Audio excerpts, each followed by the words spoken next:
Welcome to Loud and Queer, your one-stop shop for everything viewed through the queer eye.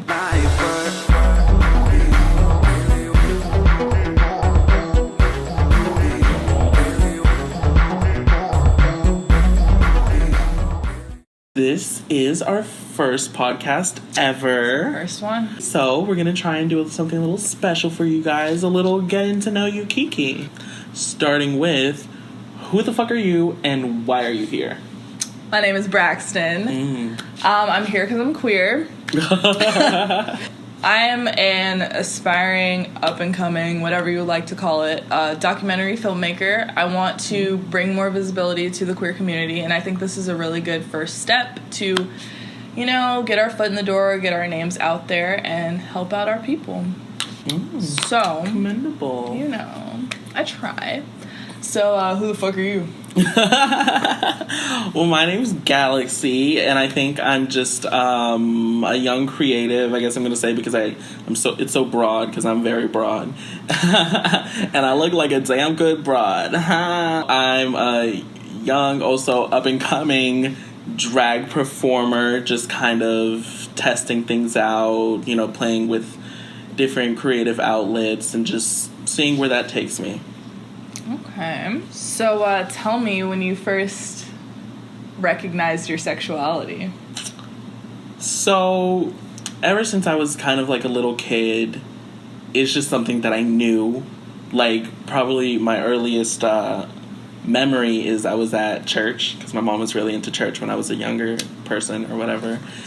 And I remember somebody asking me what my favorite color was, and I had said pink. You know why? I fucking love pink.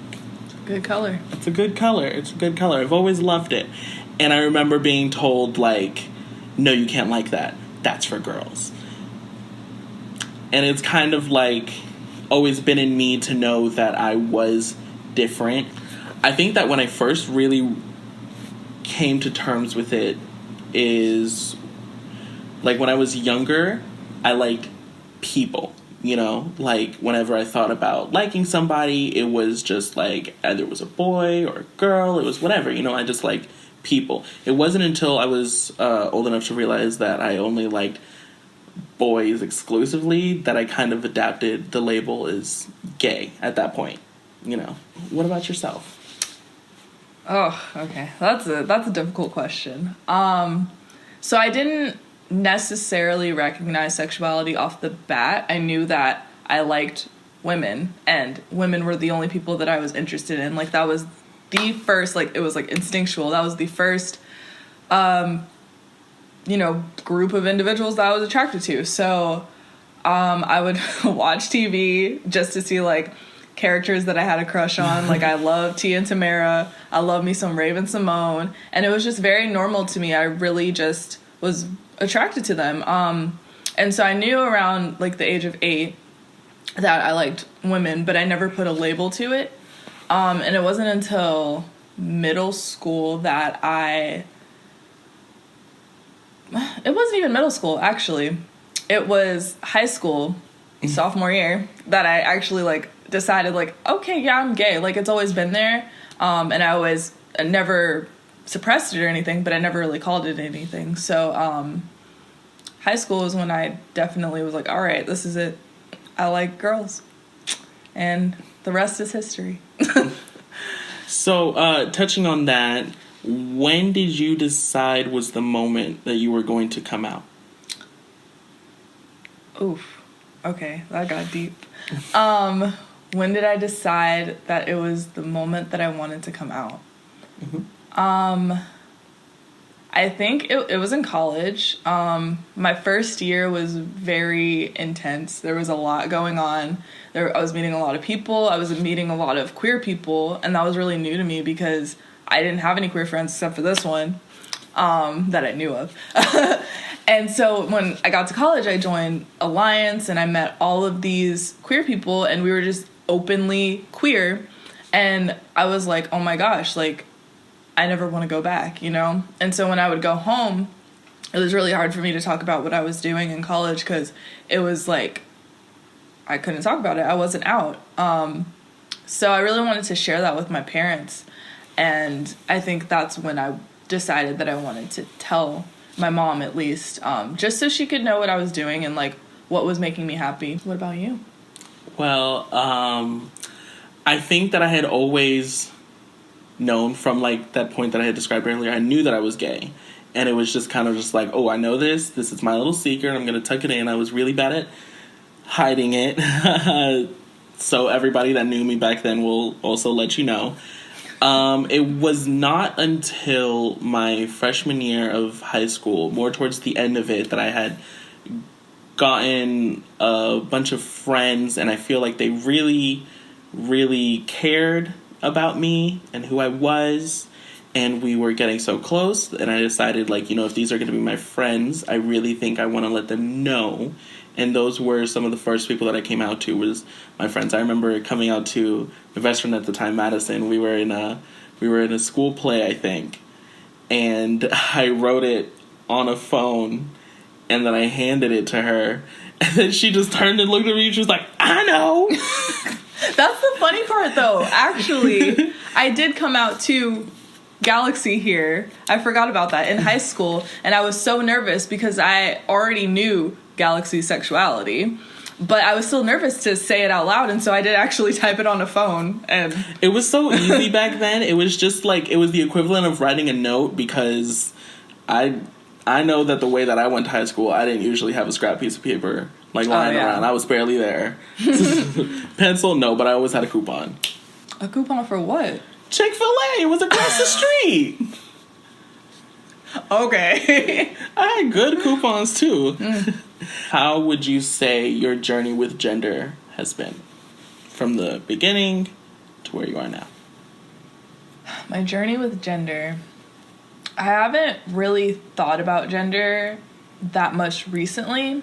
And even as I was, like, figuring out my sexuality, gender wasn't really something that popped into my head. I knew that I was a girl. I identified as a girl. The only issues I ever had with it was that I was never really happy with my body type. My body type is very boyish. So in order to, combat that, I had to wear more masculine clothes. But I didn't do that until college. And I also felt like I had to kind of present as a lesbian. So I used to wear a lot of masculine clothes because I was out and it was very exciting and I wanted to look like a lesbian. So for a while I thought that I was genderqueer or something along those lines just because of the clothes that fit me. But now, today, I definitely have figured out that I am cisgender and I enjoy dressing in women's clothes. It's just about finding what fits me and what looks good on me. So that's been my journey so far. It's very understandable. People don't really realize just how much clothes and what you're wearing has to do with what you're presenting out into the world. We relate on that so well because it's such a focus in our life and how we're presenting. I remember gender kind of starting for me. I always really liked to play in my sister's clothes, specifically in my mom's clothes. I would wrap like blankets around myself and walk around the apartment when it was empty, and I would practice my pageant wave. That's so cute. I remember I always loved it. I enjoyed it so much. And as I was growing up, I thought that was just because I was gay. Right. That's a good point. It was like the two things were just sitting in my lap, and I just assumed that they were one. And I just carried that until I had graduated high school. And it was something about that. I know that it happened to me, and it happened to a couple other of my friends. It was like that snap right when we were out of high school. Yes. We felt like we were kind of unchained. Yes. I remember some of my friends and I call it the summer of coming outs because that's very true. A lot of people came out. Yeah, and a lot of people took off all their hair. They started dressing differently. All this stuff because like you're in this bubble when you're in like high school, you know. And so when you get like that fresh start, that's how you present yourself, and that's how you want to be seen by others. It's a whole new lease on life, Yeah. you know? You really get to just press the reset button, especially when you're going to higher learning. You know, when you're going into college, it's just all on. You get to learn so much about how the world is, and you really get to shape yourself as an individual. And I think that's when I really learned that me having this urge to present as female was not just because I was gay. It was actually because eventually I do want to transition. So it took a little bit, which surprised me because I thought that, you know, the first coming out, I thought I was good. I thought I knew myself. I know, there's always more.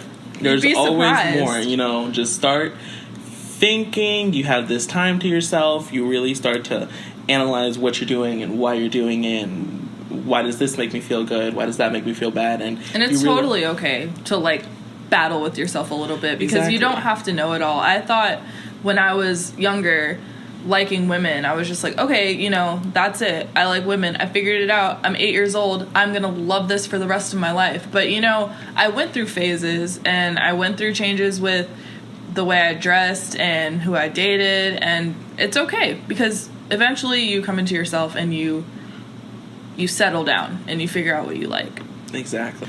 So it's just about really taking that time to get to know yourself and really, and you never have to be ashamed. That's where I'm at currently.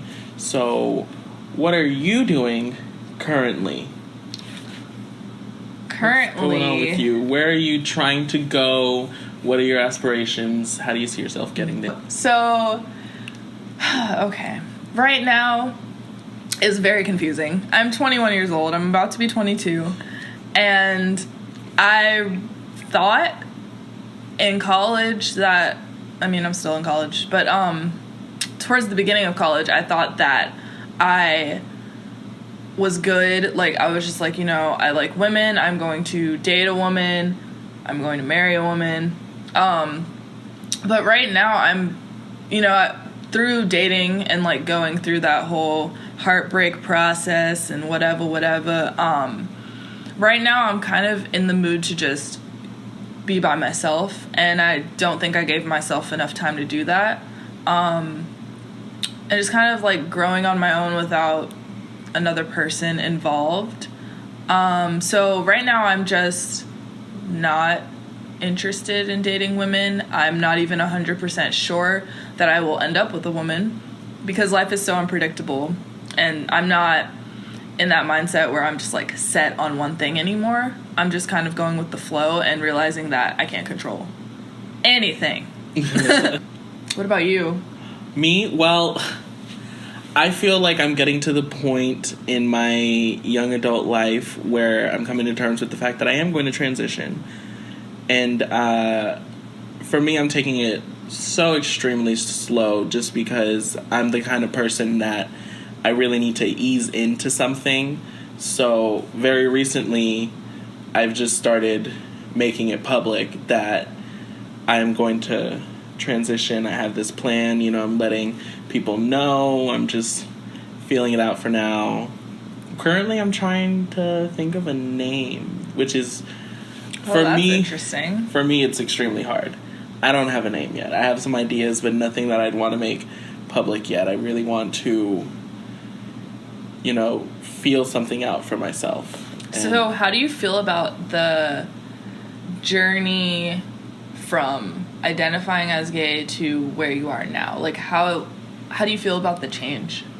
I feel like I was able to really still be myself through it all, because even when I just identified as gay, I acted just as I do. I was extremely effeminate. Right. You know, I really did like wearing what we're going to just label as women's clothes for at the time. And it just kind of continued, and it probably expanded. Like, right now I'm feeling a lot more comfortable, you know, presenting how I want to present and being casual. Before, there was a time when I thought that, you know, me wearing, again, women's clothes, you can't see I'm putting air signs, but there's women's clothes, and I thought it was something special. I thought it was something that I could only pull out every now and then for a special thing, which is when I started doing drag. Right. But for me, it's kind of come as like, nope, this is just how I'm comfortable. This is how I want to live my life. Exactly. You know, just being who I am. And the only thing that's been a steady, I wouldn't say exactly inconvenience, but something that just keeps being brought up is that I do have to clarify to a lot of people. Because it's not something that people know, like, right off the bat, because, you know, they see someone pre-transition and they're so quick to just say, well, that is a gay man. Well, exactly. No, sir. I am a trans woman. Just, you know, maybe take a second to get to know me before you put me in a box. Amen. You know, it's just kind of like that, so. All right. Well, thank you, everybody, for listening to our first ever podcast. Yes. This is Galaxy. And Braxton. And we hope you heard us loud and queer.